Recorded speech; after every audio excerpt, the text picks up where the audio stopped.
uamuzi wa mahakama uliotupilia mbali nyongeza ya ushuru kwenye ardhi hadi shilingi 7,500 kama ilivyokuwa imependekezwa. Katika uamuzi uliotolewa tarehe 19 mwezi uliopita, mahakama iliamuru wazi kuwa kiwango halali cha ushuru ni shilingi 1,500. Mwandishi wetu Washuka Kiarie anatuarifu zaidi. Mawakili hawa wakiongozwa na Danstan Omari na Shadrack Wambui wameongoza wananchi wa Kajiado Kaskazini katika ofisi za ukusanyaji ushuru za Kware na Ngong, wakitaka kuelewa mbona serikali ya Kajiado inakiuka amri ya mahakama. Wakizungumza mbele ya wananchi katika ofisi hizo, mawakili hao walisema yeyote aliyelipa zaidi ya shilingi 1,500 anapaswa kurejeshewa fedha zake mara moja. Tumekubaliana yeyote ambaye amelipa zaidi ya shilingi 1,500 leo na kesho Ijumaa, mkuje hapa mupewe, murudishiwe pesa ambazo ziko juu. Mawakili hao waliwataka wananchi waliotozwa pesa za ziada warudishiwe fedha zao, wakionya kuwa hatua kali za kisheria zitachukuliwa endapo agizo la mahakama halitatekelezwa. Kama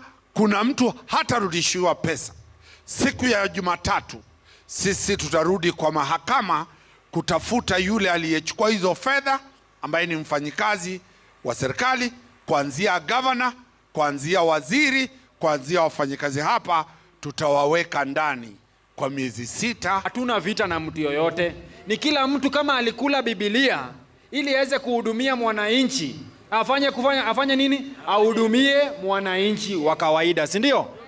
Na tumeona ya kwamba mnyonge ana nini? Wakati huo huo, imebainika kuwa kuna wakazi ambao hawajalipa ushuru kwa miaka kadhaa, jambo ambalo mawakili hao wamewahimiza kujitokeza na kuanza kulipa deni lao, wakiwakumbusha kuwa sheria inaipa kaunti mamlaka ya kuchukua hatua dhidi ya wamiliki wasiolipa.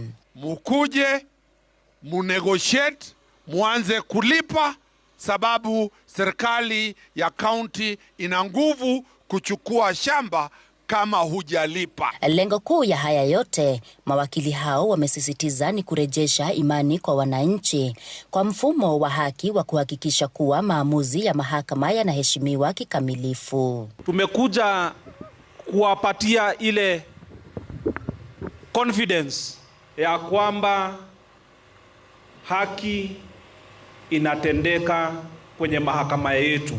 Kwa hivyo sisi yetu sasa, kama vile tumeambiwa, ni kulipa hiyo 1,500 na tulipe kwa furaha, ndio mambo yote ipate kuendelea na ndio tupate manufaa ya kaunti yetu. Washuka Kiarie, runinga ya Citizen, Kajiado Kaskazini.